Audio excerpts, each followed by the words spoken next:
Ya nada más me queda la tos. Ya nada más, ya casi.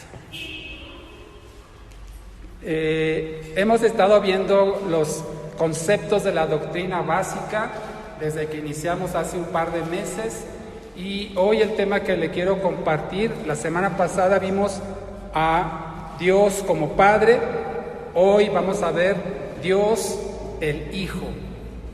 Y la próxima semana, por consecuencia, veremos Dios el Espíritu Santo. Hoy veremos Dios el Hijo, y para lo cual le pedí que abra su Biblia, por favor, en Juan capítulo 1, y vamos a leer de los versículos 1 al 3. Espero que esta palabra que hemos dado en estas semanas y seguiremos en los siguientes meses de doctrina básica esté siendo de bendición para su vida. Yo le decía, tal vez usted ya sabe mucho, usted tal vez ya podría dar hasta una clase de estos temas, y le agradezco su paciencia, su atención y su espíritu edificable, porque yo creo que es algo que no debemos dejar nunca, por más que conozcamos del Señor. Tener siempre un espíritu enseñable, siempre abierto a las enseñanzas bíblicas, y estar dispuestos a que el Señor nos hable, aún en cosas tan básicas como el tema de hoy, pero que de alguna manera yo estoy seguro el Señor utiliza las palabras escritas para ministrar y bendecir nuestra vida. Perdónenme, estaba en otro libro, ya déjenme ubico. Juan 1. Dice así la palabra del Señor. Vamos a leer del versículo 1 al versículo 3. Dice: en el principio era el Verbo, y el Verbo era con Dios, y el Verbo era ¿qué? Dios. Este era en el principio con Dios, hablando del Verbo, en este caso Jesucristo. Todas las cosas por Él fueron hechas, y sin Él nada de lo que ha sido hecho fue hecho. Vamos a orar. Padre, te damos gracias en esta mañana, Señor. Gracias por tu misericordia, gracias por tu palabra escrita, gracias por tu Espíritu Santo, Señor. Que tengas a bien, Padre, usar el mensaje, la predicación de este día para hablar a cada uno de nosotros en nuestra individualidad, en nuestra necesidad, y nos des el entendimiento, Padre, de lo que tú deseas que hoy adquiramos de las riquezas que hay en tu palabra. Que tu Espíritu Santo hable con tal claridad a nuestras vidas, Señor, que no tengamos ninguna duda de que eres tú hablando a nuestros corazones, instruyéndonos, enseñándonos, y si es necesario, Padre, también siendo redarguidos y corregidos, Señor, por el poder de la palabra, y que tu Espíritu Santo que more en nosotros, Señor, nos pueda encontrar, Señor, en nuestra mente, en nuestro corazón, un lugar donde la semilla de esta palabra sea sembrada, Señor, germine y produzca el fruto que tú esperas en tu tiempo, Señor. Nos ponemos, Señor, en tus manos preciosas, y tenemos toda nuestra disposición, tienes toda nuestra atención. Quita distracciones, Padre, aún pensamientos que quieran robarnos, Señor, del mensaje de este día, para que no salgamos de este lugar como llegamos, y nos salgamos enriquecidos por el poder de tu palabra, Señor, revelada en nuestras vidas, que ya está escrita, Padre, pero que tu Espíritu Santo nos dará el entendimiento para comprenderla, asimilarla, pero sobre todo, Señor, para vivirla. Que tu palabra, Señor, sobreabunde en cada uno de nosotros, Señor, y de esta manera tu precioso nombre sea glorificado en este lugar. En el Señor Jesucristo te lo pedimos, Padre. Amén. Amén. Gracias, mis hermanos. Entonces, fíjese, leímos aquí en Juan 1 que en el principio era el Verbo era con Dios, y el Verbo era Dios. Esto es una declaración que nosotros como iglesia tenemos, y es una de nuestras creencias, de nuestras doctrinas básicas. Creemos que Jesucristo es Dios. Jesucristo es Dios. Dice la palabra del Señor que un espíritu anatema no puede declarar que Jesucristo es Dios, pero usted y yo, que tenemos el Espíritu Santo en nosotros, podemos declarar y creer y confesar que Jesucristo es Dios. Creemos en su preexistencia, es decir, cuando Jesucristo se manifestó en carne en la tierra, no significa que allí empezó, no fue el principio de Jesús como Dios, fue el principio de Jesús como ser humano cuando Él vino a la tierra en el vientre de la Virgen María. Pero Él ya existía, como lo acabamos de leer en Juan 1, dice que en el principio era el Verbo, refiriéndose a Jesucristo, y el Verbo era con Dios, y el Verbo era Dios. Entonces, Jesucristo ya existía, y como leeremos más adelante en Juan 17, me parece que lo menciona, dice, cuando está Jesucristo orando al Padre, dice, tú me has amado antes de la fundación del mundo. Es decir, que Jesús, o mejor dicho, el Hijo, creo que es más adecuado ese término, el Hijo ya existía desde antes de la fundación del mundo y era amado por el Padre. Sin embargo, se manifestó, como aquí en Juan 1 dice, se manifestó y se hizo carne, se encarnó o se humanizó. Y vamos a estudiar más adelante cuál fue el significado de esta humanización, digámoslo así, de Dios el Hijo, en este caso como Jesucristo. Entonces, nosotros creemos en la preexistencia. Esa palabra es importante, preexistencia. El Hijo, Dios, el Hijo no inició con el nacimiento, con la concepción de Jesús, sino que Él ya existía desde antes de la fundación, antes de la creación, ya existía el Hijo, que después, repito, se humanizó en Jesucristo. Creemos en que Él preexistía, en que Jesús o el Hijo se encarnó en un ser humano, como usted y como yo. Creemos que Él murió por nuestros pecados. Creemos que Él resucitó corporalmente, no resucitó en un espíritu, sino que Él resucitó en un cuerpo. Lo vamos a ver también más adelante.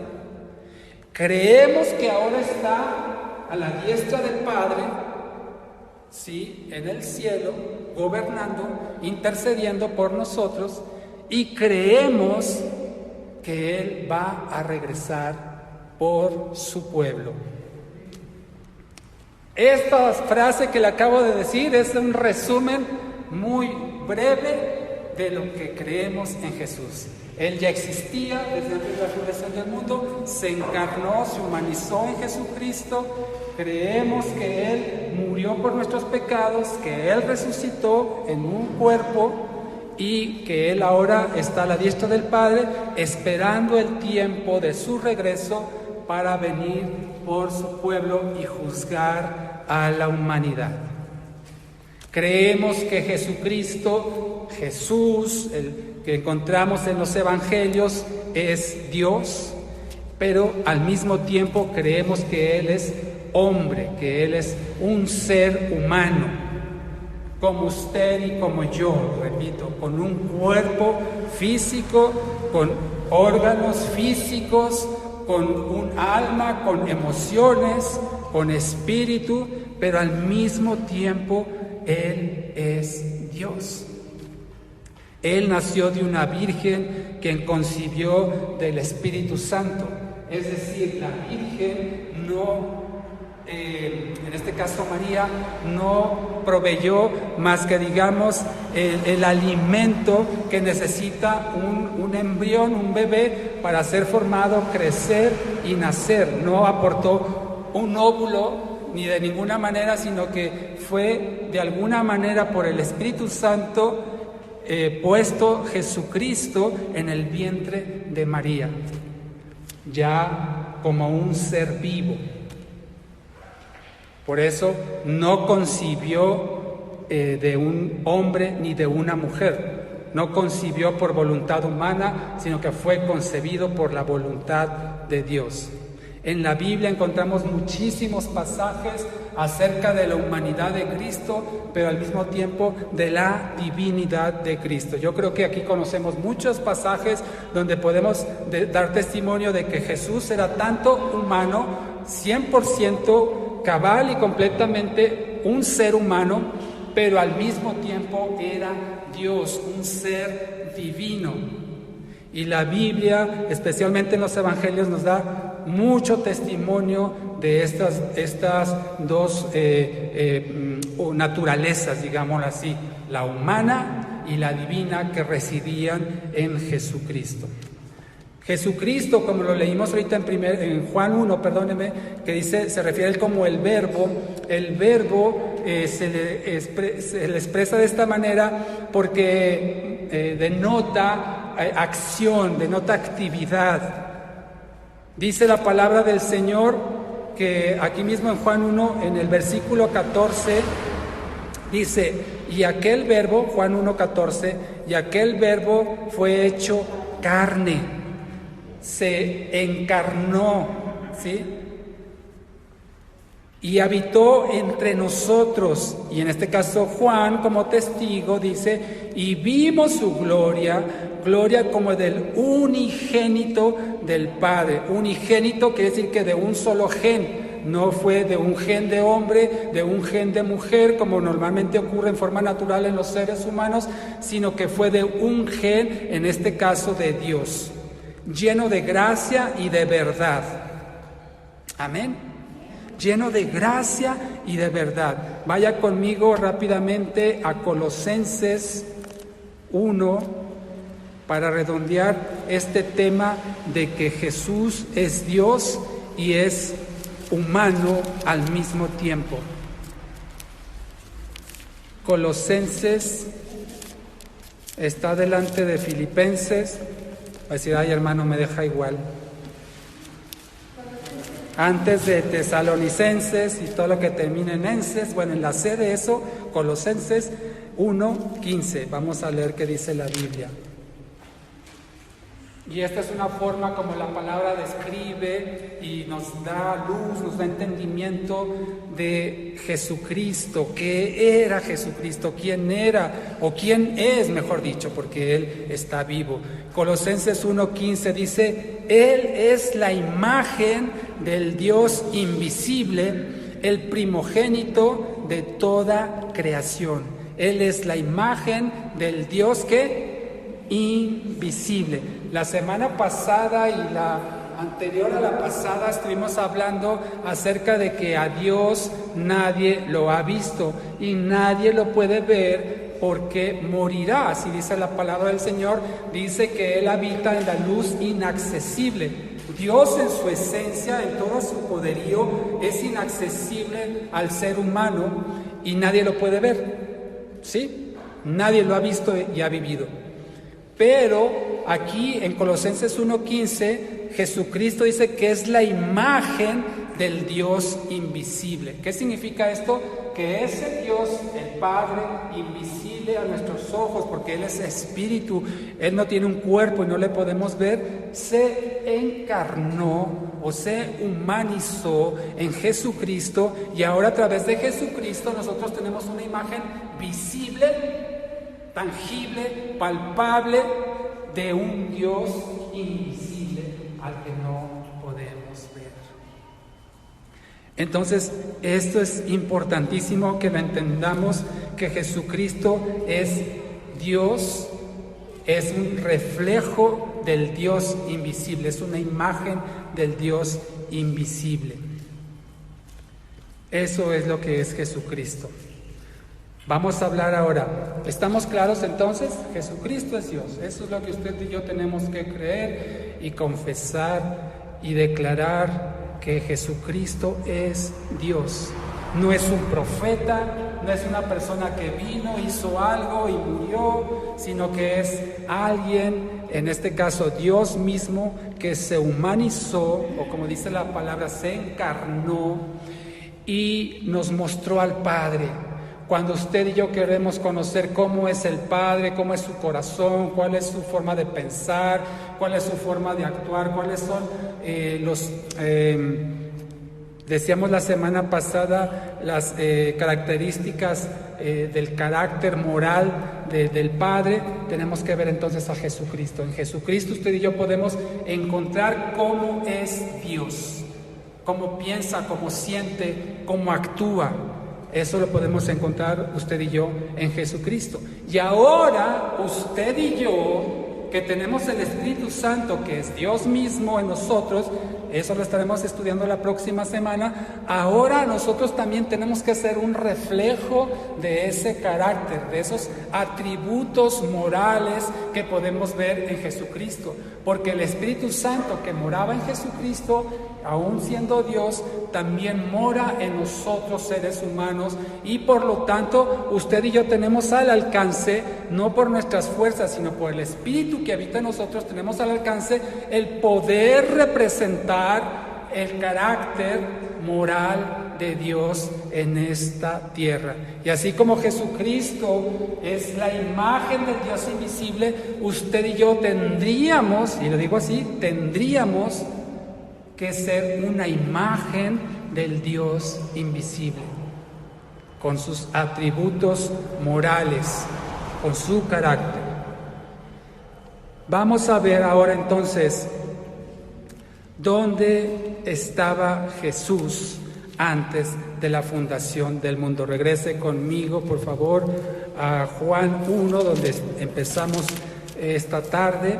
Y ya decíamos que en el principio, en el versículo 2 de Juan 1, en el principio Jesús o el Verbo estaba con Dios. Y dice, y todas las cosas por Él fueron hechas, y sin Él nada de lo que ha sido hecho fue hecho. Es decir, que Él participó en la creación misma.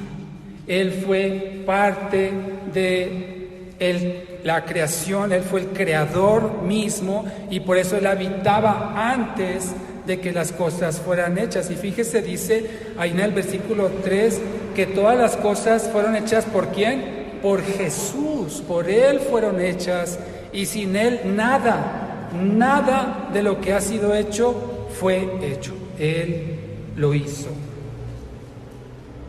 Para que las cosas fueran creadas, alguien las tuvo que crear, en este caso Dios, y aquí claramente nos dice que Jesucristo, o el Hijo, que repito es el término más apropiado para hablar de la preexistencia, porque Jesucristo más se refiere a la humanización o a la encarnación del Hijo.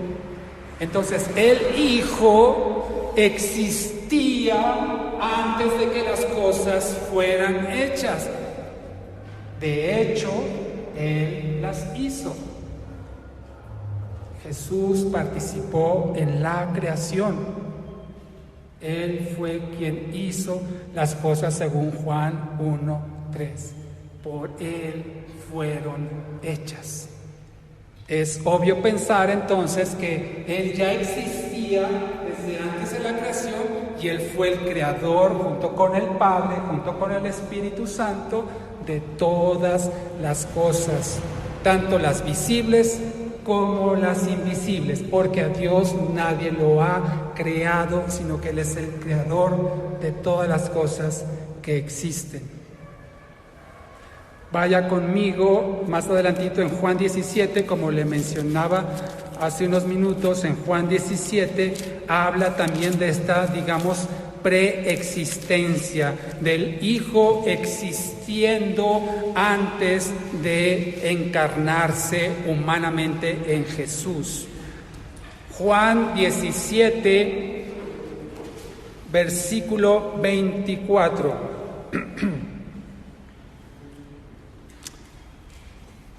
Dice: Padre, aquellos que me has dado, quiero que donde yo estoy, también ellos estén, ¿quién? Conmigo, gracias, para que vean mi gloria que me has dado, porque me has amado, ¿desde cuándo? Desde antes de la fundación del mundo.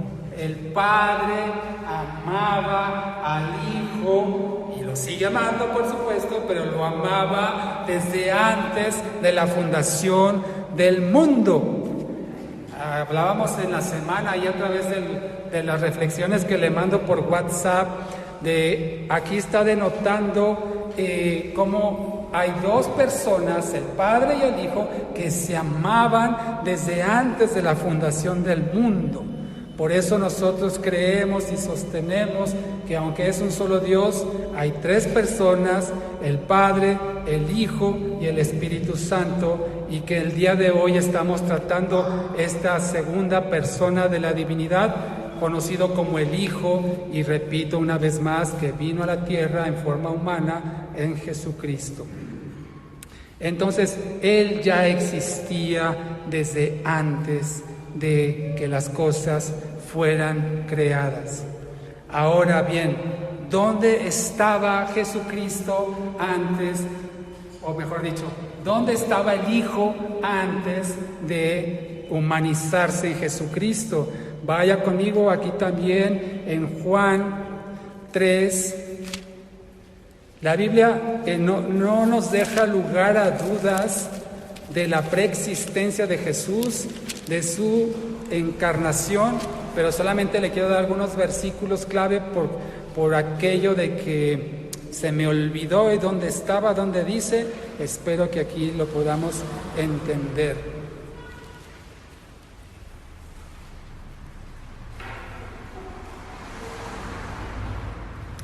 Juan 3:31 dice: el que de arriba viene es sobre todos, el que es de la tierra es terrenal y cosas terrenales habla, el que viene del cielo es nuevamente sobre todos. Entonces, ¿de dónde viene Jesucristo? Dice de arriba. ¿Qué entendemos arriba? El cielo. Y lo que vio y oyó, esto testifica, y nadie recibe su testimonio. El que recibe su testimonio, este testigua que Dios es veraz o verdadero. Porque el que Dios envió, las palabras de Dios habla, pues Dios nos da el Espíritu por medida. El Padre ama al Hijo y todas las cosas ha entregado ¿en qué? En su mano. Es decir, el Padre, ¿sí?, en el orden que son presentados en la palabra, el Padre como dueño de todas las cosas, dice que se las entregó ¿a quién? A su Hijo. Las entregó a su Hijo. En el versículo 35 que acabo de leer de Juan 3, el Padre ama al Hijo y todas las cosas que ha entregado, ha entregado en su mano. El Padre entregó todas las cosas. Por eso hace rato, y si quiere vuelva otra vez conmigo, estamos ahí ahora sí que muy diestros, ¿verdad?, con la palabra en este día. Pero en Juan, así es que no le estoy moviendo mucho el tapete, mi hermano. Vamos a Juan 17, por favor, nuevamente. Todo era del Padre, todo le pertenecía al Padre como creador de todas las cosas, como la autoridad máxima de la creación. Y fíjese, estamos viendo que el Padre, ahorita leíamos en Juan 3:31, le entregó todas las cosas a Jesucristo, ¿sí? Y fíjese en Juan 17, versículo 18, dice: como tú me enviaste al mundo, así yo los he enviado al mundo. ¿Quién? Decíamos que Jesucristo estaba ¿dónde? Arriba, ¿no? En el cielo. ¿Quién envió a Jesucristo a la tierra, al mundo? El Padre, Dios lo mandó. Dice que como tú me enviaste al mundo, Él se ofreció voluntariamente. ¿Se acuerda que leíamos hace unas semanas también aquel pasaje donde Dios dice: ¿a quién enviaremos y quién irá por nosotros? Y Jesucristo dijo: heme aquí, envíame a mí. O sea, Él voluntariamente se entregó para venir al mundo. Y aquí en el versículo 18 de Juan 17 lo reitera: tú me enviaste al mundo. Tú me enviaste al mundo. Vaya conmigo más adelante, aquí en Juan 17, pero en el versículo 24. Lo que acabamos de leer en Juan 3:31, aquí lo vuelve a mencionar Jesucristo en esta oración. Juan 17:24. Padre, fíjese qué hermoso, Jesús orando al Padre. No oraba a sí mismo, no se hablaba a sí mismo, sino estaba hablando ¿con quién? Con el Padre. Es decir, Jesús en su humanidad, en su encarnación, tenía comunión con el Padre y oraba a Él. No era a Él mismo que se oraba, sino oraba al Padre. Y dice, Padre, aquellos que me has dado, quiero que donde yo estoy, también ellos estén conmigo. Fíjese que habla en tiempo presente, no dice donde yo estaré, sino dice donde yo estoy, también ellos estén conmigo, para que vean mi gloria que me has dado, porque me has amado desde antes de la fundación del mundo. ¡Qué hermoso! Y ¿sabe qué, mi hermano, mi hermana? Esta oración que está haciendo Jesucristo aquí en Juan 17, una de las oraciones más hermosas que podemos encontrar, además de la ya conocida del Padre Nuestro, pero hay algo que me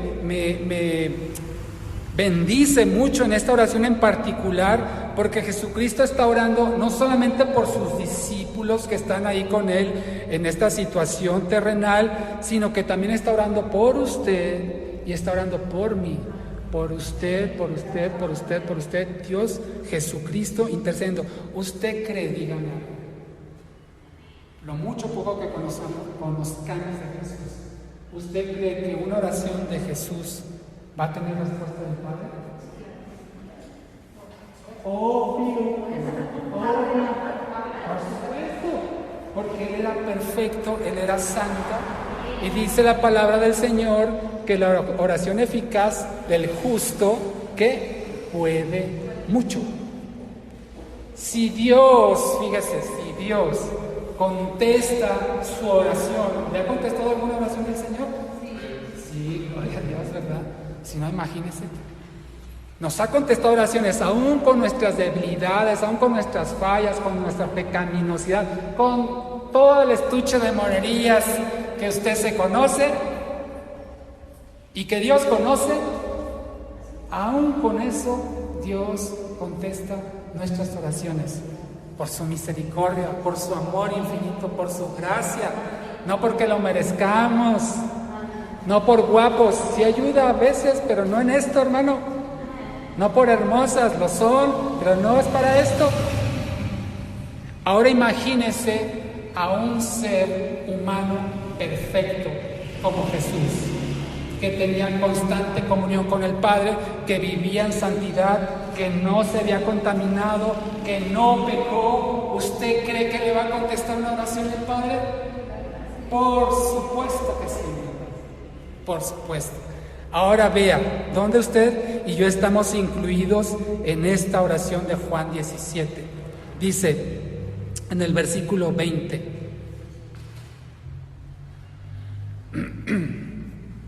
Dice, mas no ruego solamente por estos, los que estaban ahí, no estos que están aquí, no ruego solamente por estos, sino también por los que han de creer en mí por la palabra de ellos.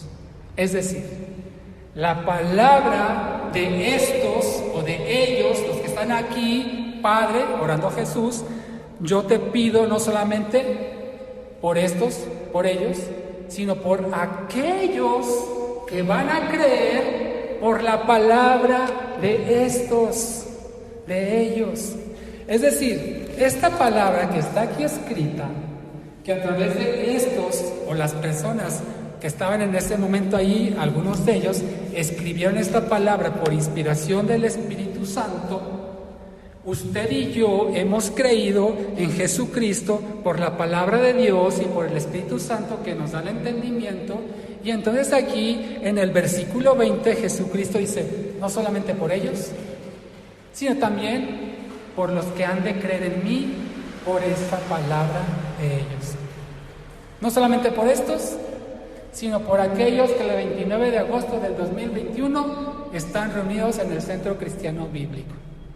No solamente por estos, sino por aquellos que están sentados aquí escuchando la palabra del Señor.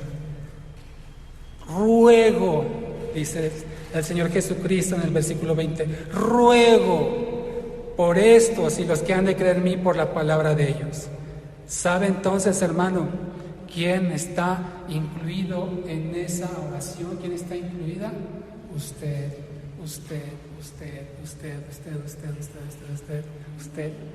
Y yo también me apunto.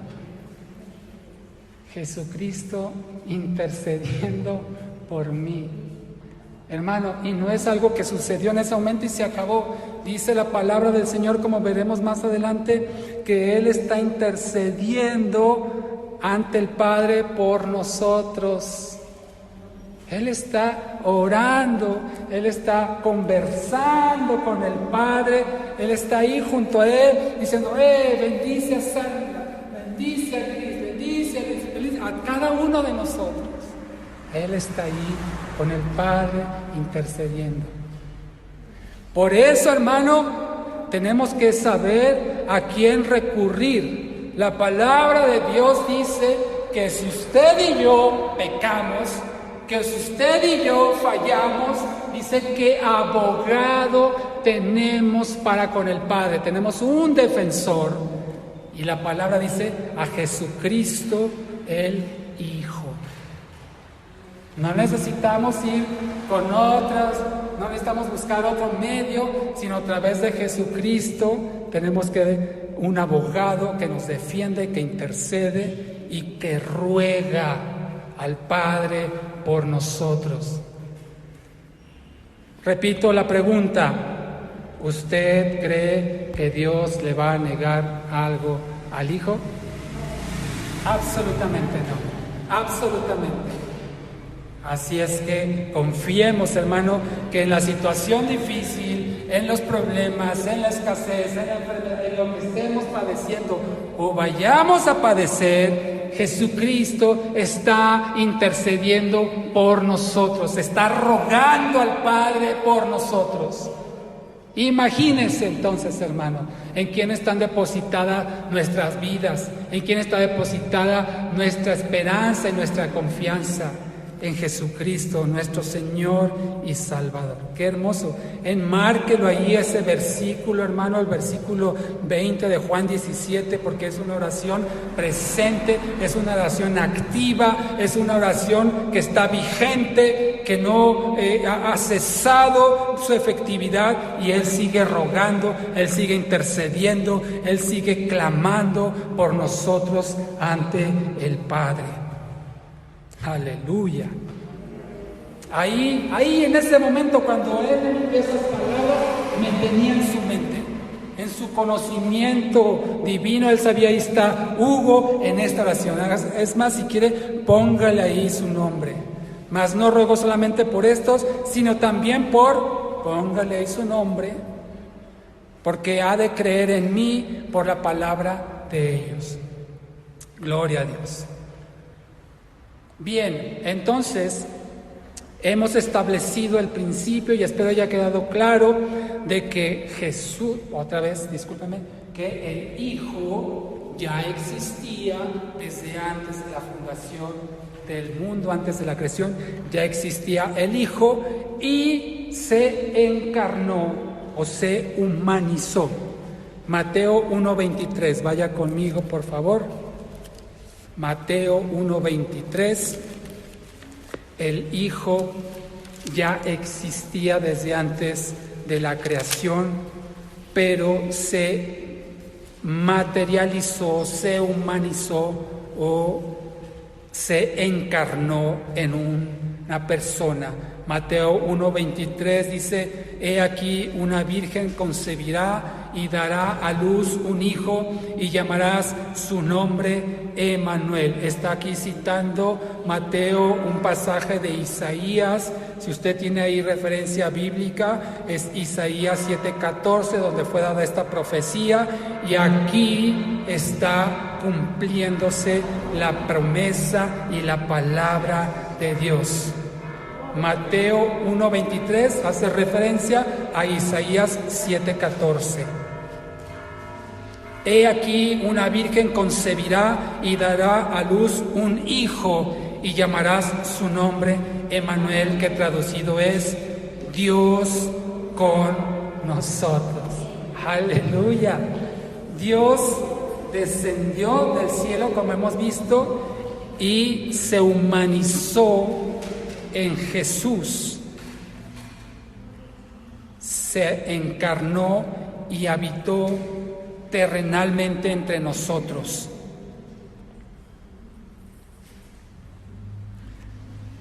Fíjese, una virgen concebirá. ¿Eso es posible humanamente hablando? ¿Que una virgen conciba? ¿Que una virgen se embarace? ¿Es posible, hermano? No, humanamente no es posible. Humana, científica, médica, naturalmente, eso no se puede hacer.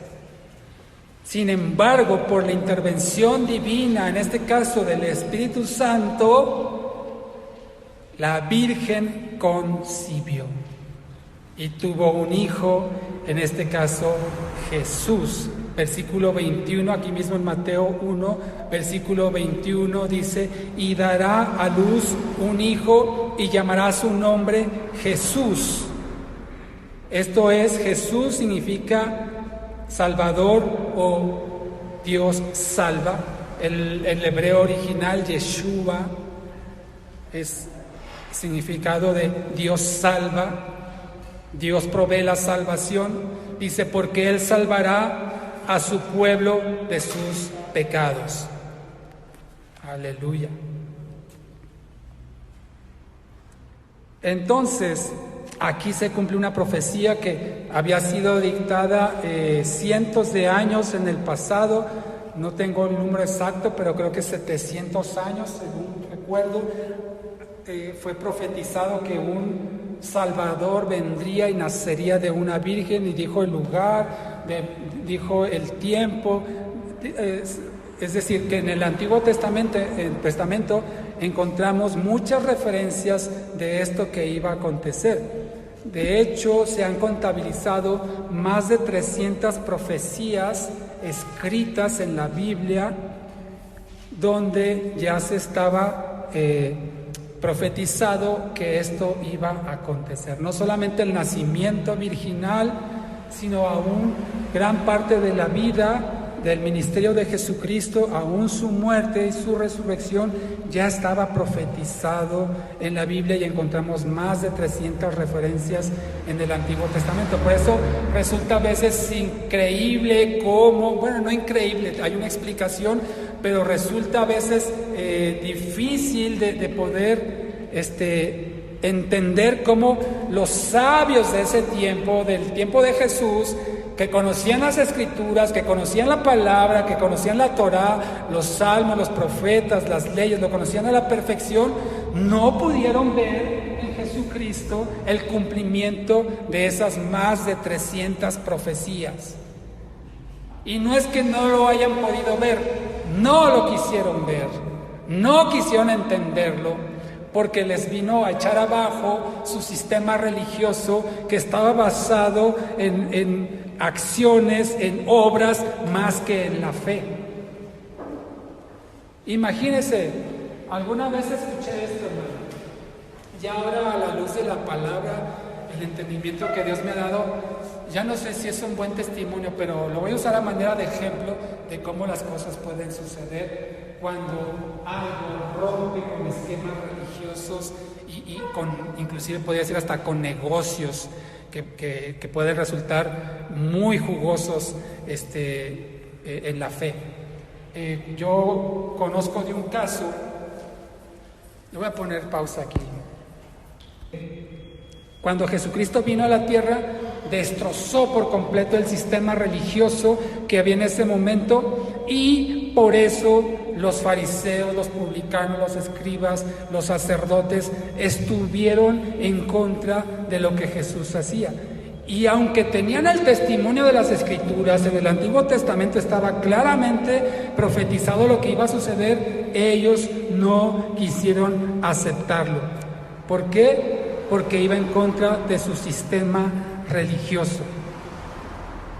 Iba en contra de todo lo que ellos tenían establecido para ganar el favor de Dios.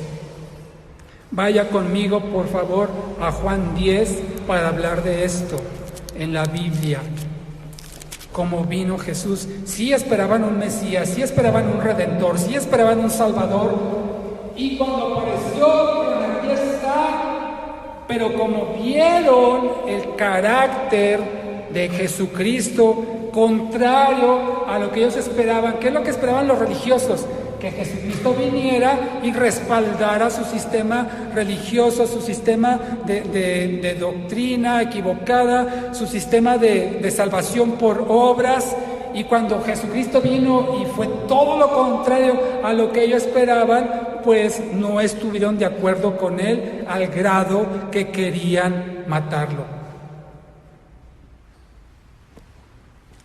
Juan 10, por favor.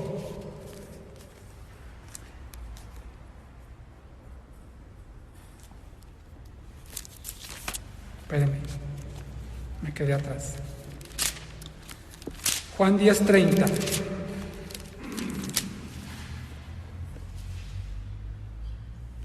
Dice: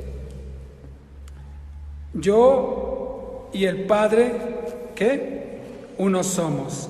Entonces los judíos volvieron a tomar piedras para apedrearle, porque estaba en contra. ¿Cómo que este es uno con Dios? ¿Cómo que este es Dios mismo, como él se hace llamar? Y Jesús le respondió en el versículo 32: muchas buenas obras os he mostrado de mi Padre. ¿Por cuál de ellas me apedreáis? ¿Por cuál me van a apedrear de todas las buenas obras que hice? Y en el 33 le dice: le respondieron los judíos diciendo: por buena obra no te apedreamos, sino por la blasfemia. Fíjese cómo lo veían a Jesucristo como un blasfemo. Sino por la blasfemia, porque tú, siendo hombre, ¿qué?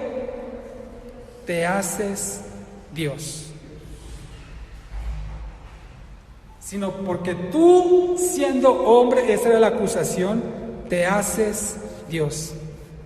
No entendieron que era exactamente al revés.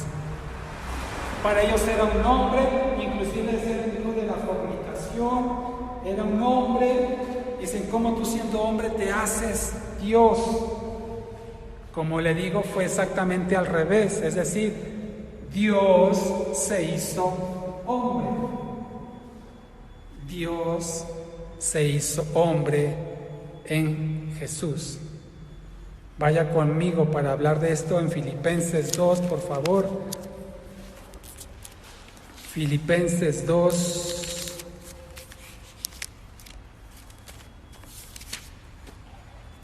Filipenses 2, versículos 5 al 7. Nos da una explicación de cómo no es que el hombre se hizo Dios, sino que Dios se humanizó y se hizo hombre. Filipenses 2, versículos 5 al 7 dice: haya pues en vosotros, o sea, en usted, en mí, este sentir que hubo también en Cristo Jesús, el cual, siendo que en forma de Dios, no estimó el ser igual a Dios como cosa a que aferrarse. O sea, Él es Dios y no se aferró a ser Dios, sino que se despojó a sí mismo, tomando forma de siervo, hecho semejante a los hombres. Y bueno, vamos a terminar leyendo: y estando en la condición de hombre, se humilló a sí mismo, haciéndose obediente hasta la muerte y muerte de cruz. Ahí vamos a detenernos un momentito. Entonces, Él era Dios, bueno, Él es Dios, no se aferró a ser Dios. Dice aquí en el versículo claramente, en el versículo 6 dice: siendo en forma de Dios, no estimó el ser igual a Dios. Es decir, no estimó, no tuvo, no se aferró a ser Dios, sino que en el versículo 7 se despojó a sí mismo. No Satanás, no el hombre, sino que él mismo se despojó a sí mismo, tomando forma de siervo, y no solamente hombre, sino de los más pobres. Dice la palabra del Señor que él no tenía ni siquiera un lugar donde recostar su cabeza, era pobre entre los pobres. Y dice que tomó la forma de siervo hecho semejante a los hombres. Los judíos lo acusaban de un hombre que se hace Dios, cuando en realidad era Dios que se hizo hombre y se despojó a sí mismo. Quiero aquí resaltar esta palabra, despojó. Se despojó, versículo 7. La palabra griega que está aquí traducida como despojó o despojarse es una palabra griega que es kenoo, se lo deletreo, K-E-N-O-O,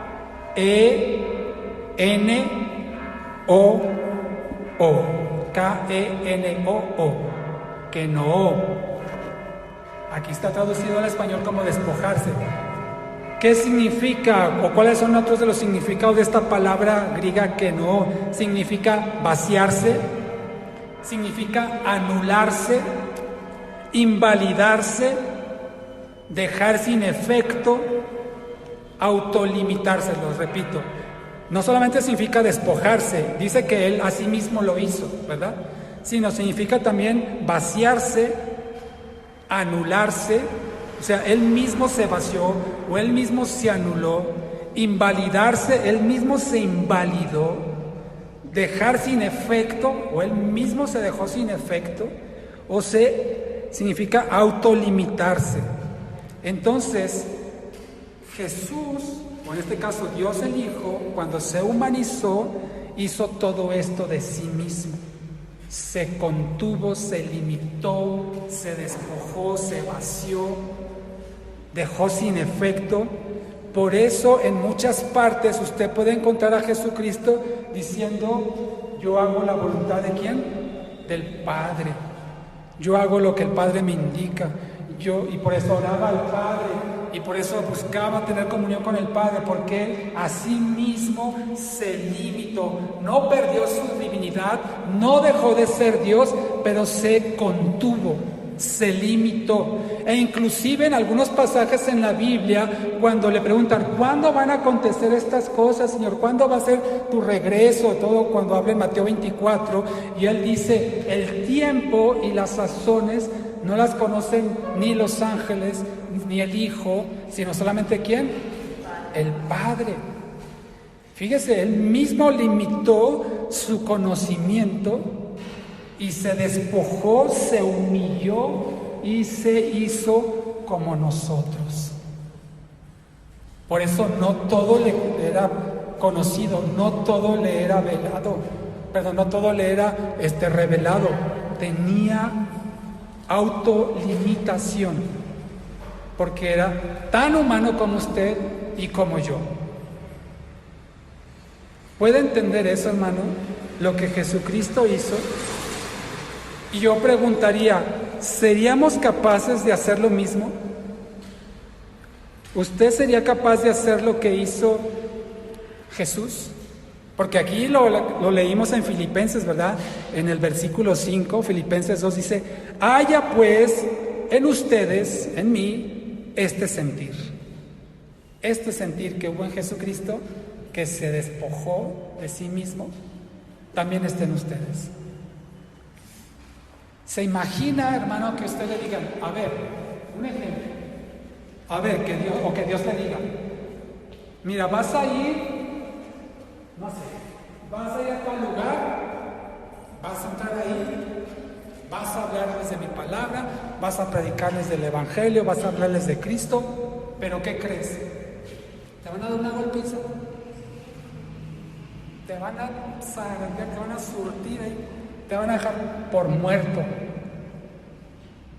Pero te digo una cosa: yo voy a usar eso para que esas personas se conviertan, para que esas personas me entreguen su vida y reconozcan a Jesús como Señor y Salvador.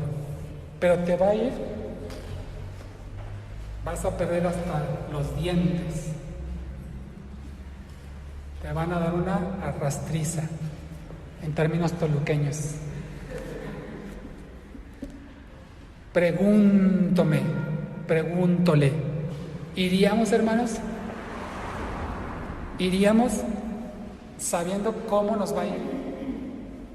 Que a lo mejor va a haber algo glorioso, no lo dudo, ¿no? Si el Señor lo está diciendo, pero nos van a dar una de aquellos. No me conteste. Yo le contesto al Padre, usted conteste al Padre. Pero creo, hermano, siendo honestos, hablando con la pura verdad, la puritita verdad, creo que pocos irían o iríamos. Sí le sacaríamos, hermano. O le dimos, va, órale, sí, ¿cómo no? Y pum, a lo mejor lo primero, lo que sea, cachetón, lo que sea, ahí muere, Señor. Ay, muere, me voy de aquí, manda otro. ¿No? No lo sé, hermano. Bueno, Jesucristo, fíjese, Jesucristo renunció a estar en la gloria con Dios, donde los ángeles le adoraban día y noche, donde todo era perfecto, donde Él recibía la adoración de toda la creación, de todos los ángeles y querubines, arcángeles, lo adoraban a Él de una manera gloriosa, estando ahí junto al Padre, al que amaba por la eternidad, y renunció a eso. Renunció a eso, vino a la tierra en un cuerpo como el suyo, como el mío, quiero decir un cuerpo humano, y sufrió el abandono, sufrió el escarnio, los malentendidos, las negaciones, la incredulidad, las burlas, las falsas acusaciones, todo tipo de insultos, persecuciones, golpes, humillaciones, maltratos y, por si fuera poco, la muerte. La muerte. Y una muerte cruel, cruenta, sangrienta. Una corona de espinas, los azotes que dejaban su carne abierta, colgando, los azotes y los golpes, la humillación, las burlas, cuando Él lo único que venía a hacer era la voluntad del Padre. ¿Se imagina ese precio tan grande que Él pagó por usted y por mí? Como para que vivamos menospreciando la obra de Jesucristo en nuestras vidas, como para que no le tomemos en cuenta en nuestro ser. Simplemente, hermanos, usted sabe, por ejemplo, no se acuerda, ¿verdad? Pero lo sabe porque lo ha visto. Cuando nacemos, dice que es un shock tan tremendo, tan impresionante de estar en el vientre materno, calientitos, ahí en la alberquita, ahí, bueno, perdón, ahí en el líquido, ahí calientitos, en el vientre de mami, alimentados sin esforzarnos, y de repente salir a un mundo desconocido con una luz enceguecedora, con un frío que invade nuestro cuerpo, nos estremece, ahora con la necesidad de respirar y valernos por nosotros los recursos que ya nos van a llegar en automático. Ese es un sufrimiento tremendo, ¿verdad? Usted lo sabe, se sufre en el nacimiento, en el parto mismo. Imagínese. Eso es algo muy leve comparado, y gracias a Dios que no nos acordamos, si no estaríamos, yo creo que traumados. Imagínense a Jesús, Dios el Hijo, con pleno conocimiento, con plena conciencia de a lo que venía, a meterse en un cuerpo que se enferma, que por cierto le encargo sus oraciones por mi esposa que está enferma, por eso no vino hoy, que se enferma, que tiene frío, que le da temperatura, que le hace algo daño en el estómago, se enferma del estómago, que tiene a lo mejor alguna situación que le duelen ahí o sea, los que ya estamos más recorridos ya sabemos a lo que nos referimos de este cuerpo, ¿verdad? Igual los jovencitos dicen, ¿de qué me está hablando el pastor? No entiendo. Bueno, como dicen, así como me ves, te verás, ¿no?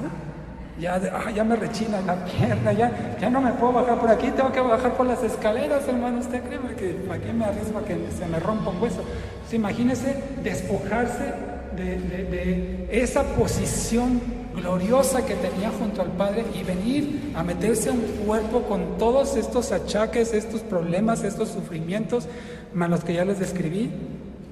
Qué grande amor. No podemos decir más que qué grande amor de Jesús, del Hijo y del Padre que lo envió por nosotros.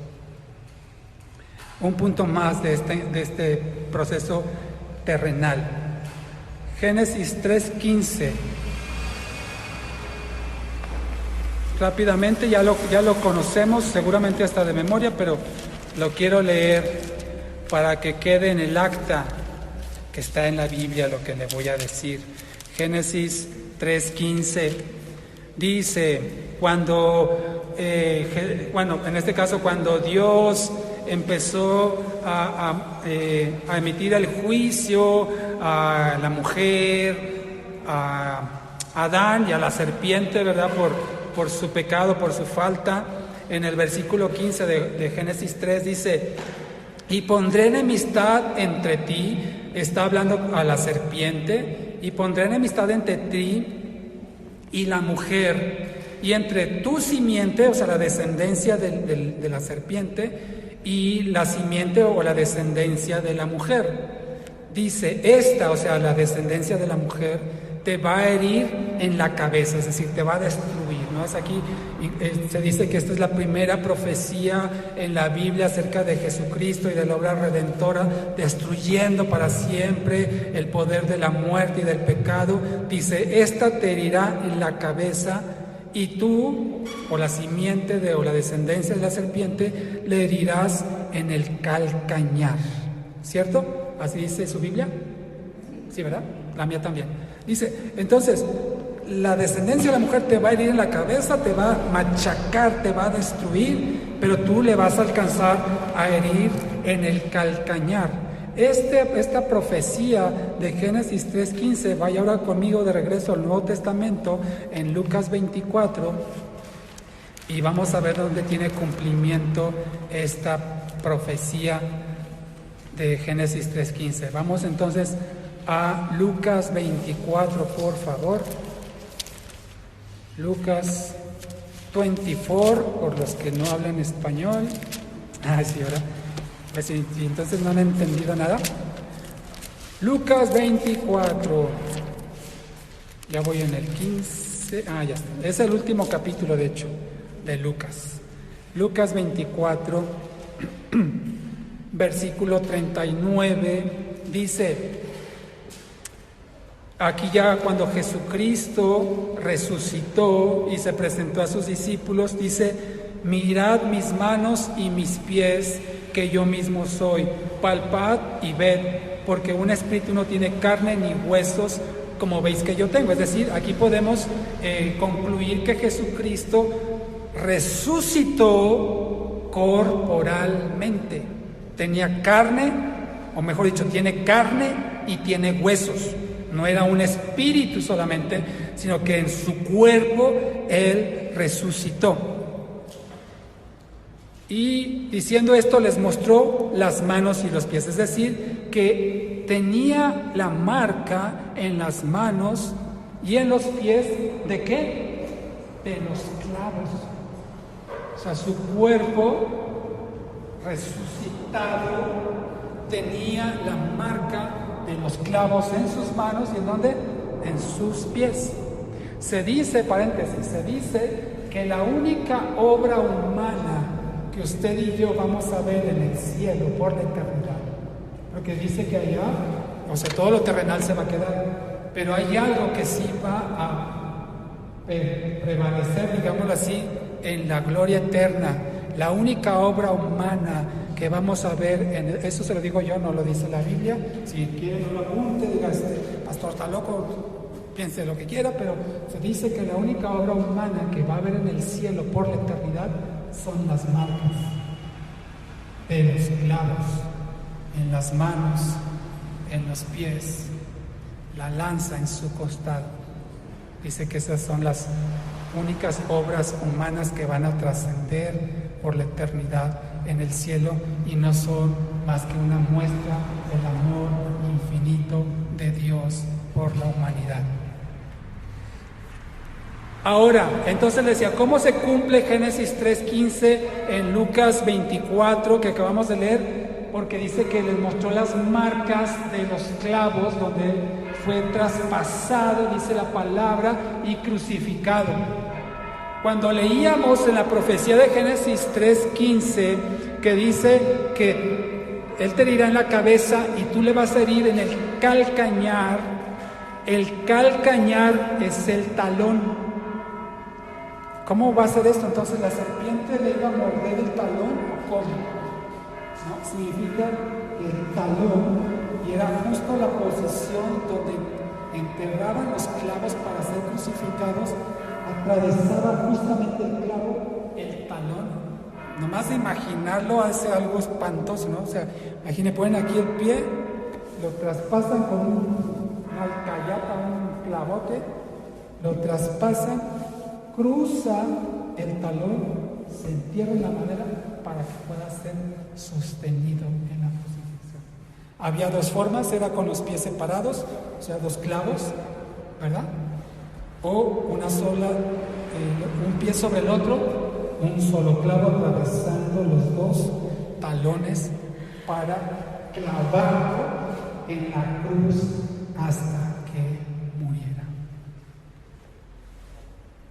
Entonces, esa profecía de Génesis 3:15 tiene cumplimiento en la crucifixión de Jesús. Sí fue herido, sí fue lastimado, fue traspasado su cuerpo, en este caso específicamente habla del talón, para que Él pudiera entregar su vida por usted y por mí. Vamos a terminar.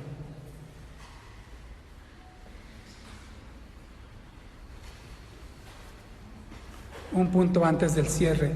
Aquí mismo en Lucas 24, perdón, lo que acabamos de leer del versículo 40.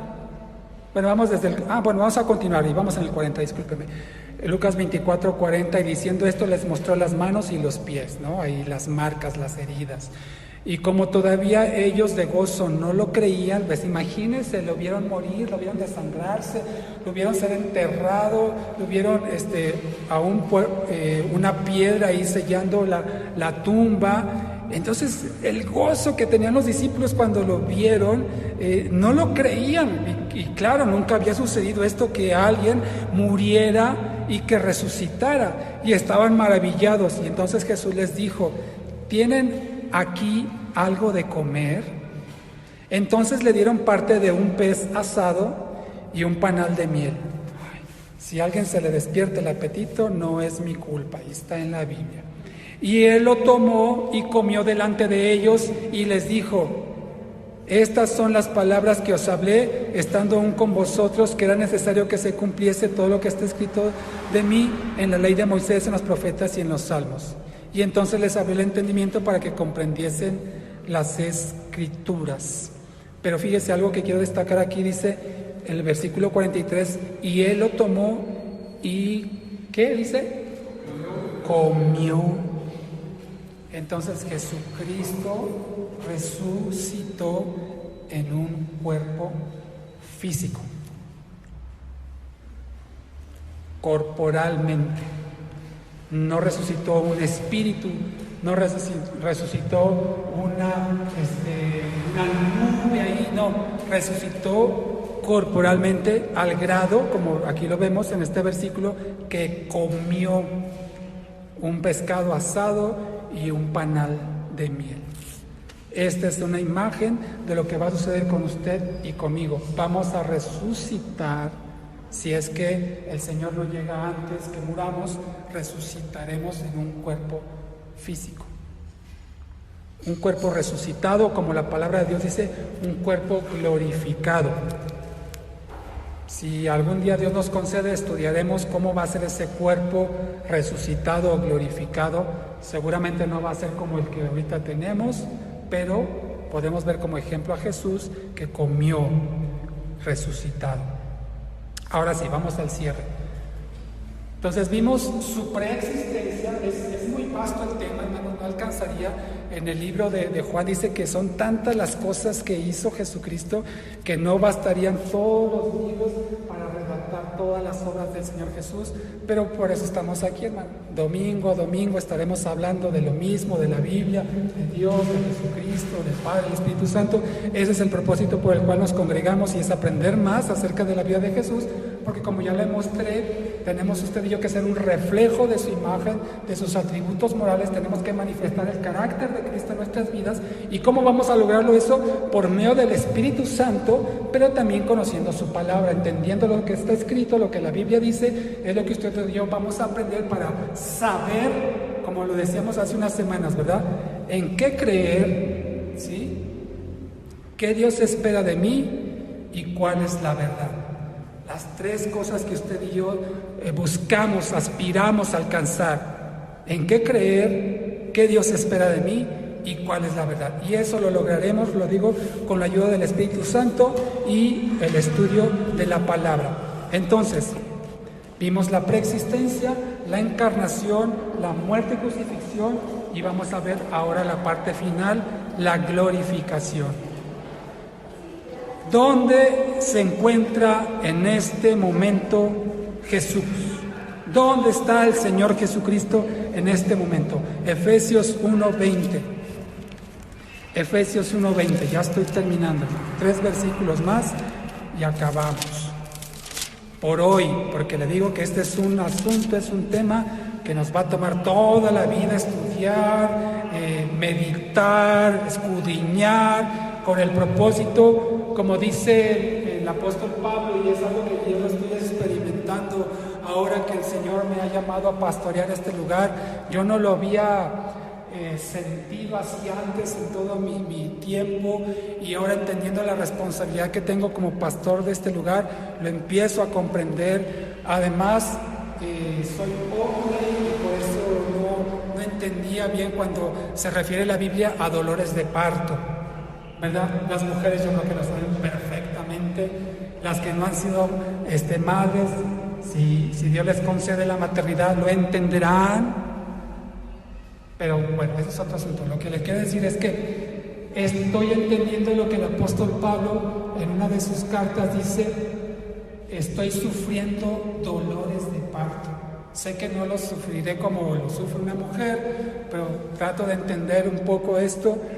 Y dice: sufro dolores de parto, el apóstol Pablo, hasta que Cristo sea formado en ustedes. Hermano, yo lo estoy empezando a sentir, espiritualmente hablando.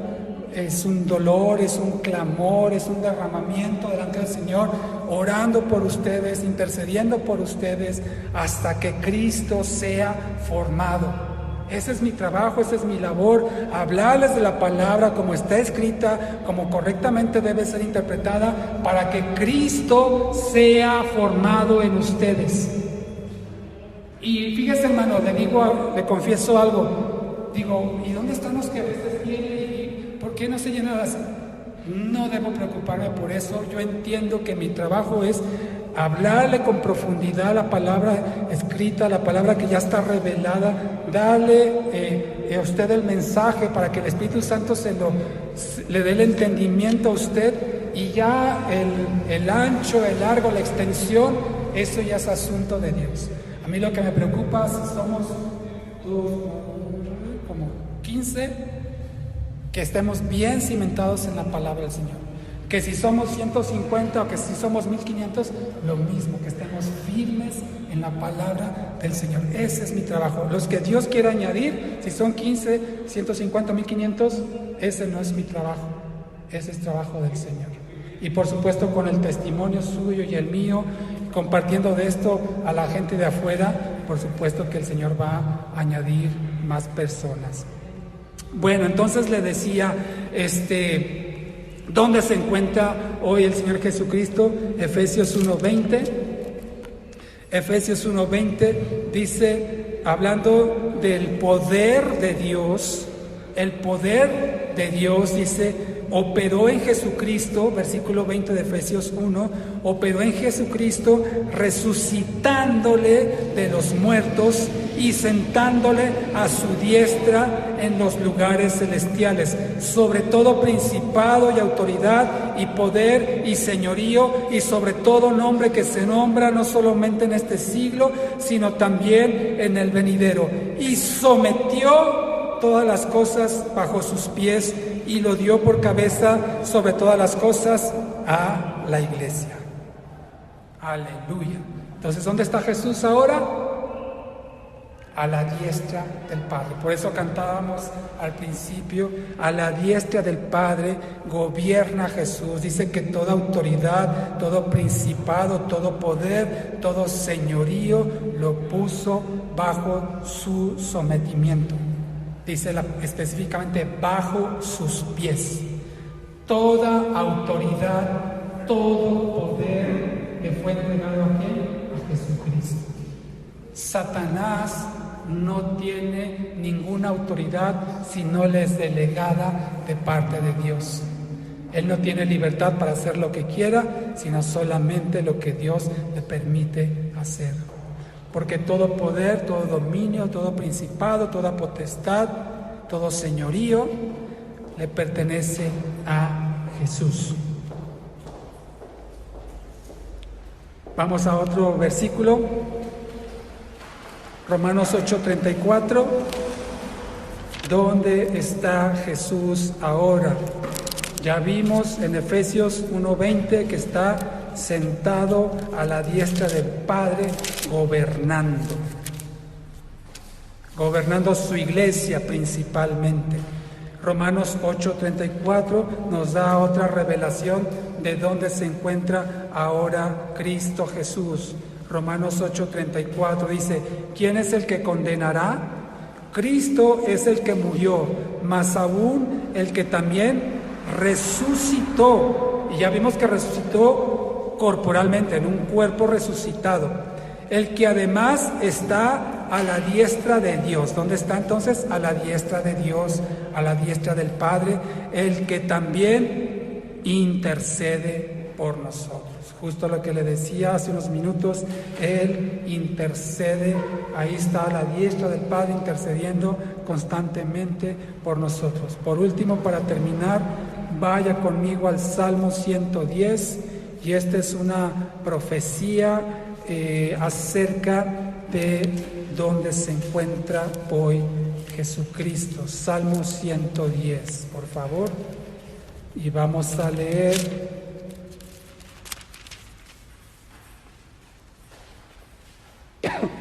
Salmo 110, versículo 1, dice, Jehová dijo a mi Señor. ¿De quién está hablando? Jehová podemos entender que es el Padre, y dijo a mi Señor, o sea, Dios le dijo a Dios, ¿no? O Jehová al Señor. ¿A qué Señor se refiere? Por supuesto, al Señor Jesucristo. Entonces, Dios el Padre le dijo al Señor Jesucristo, siéntate a mi diestra, es decir, ¿quién lo sentó ahí? Dios el Padre sentó a Dios el Hijo a su diestra hasta que ponga a tus enemigos por estrado de tus pies. Ahí está entonces en este momento Jesucristo intercediendo por usted y por mí, rogando al Padre como ya lo vimos, y esperando el día en que los enemigos de Él sean puestos bajo el estrado de los pies del Señor Jesucristo. Por último, creemos, y con esto termino, creemos que Jesús volverá a la tierra.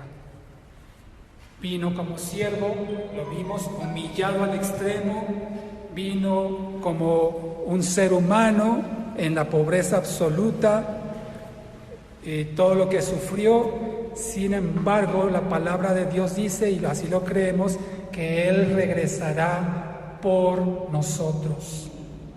Los que hayamos quedado, dice la palabra del Señor, seremos arrebatados.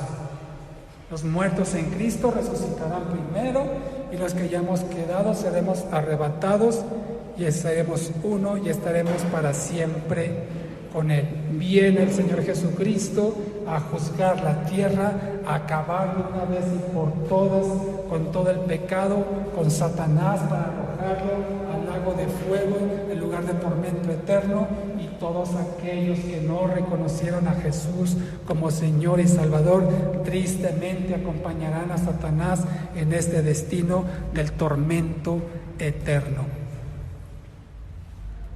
Por supuesto que tú y yo no queremos eso, no queremos, quiero decir, estar en ese lugar, ni que nadie se vaya a ese lugar, pero nadie es condenado contra su voluntad. Todas las personas que van a ser condenadas o que ya han sido condenadas es porque rechazaron a Jesucristo como Señor y Salvador. Ponte de pie, vamos a orar para terminar.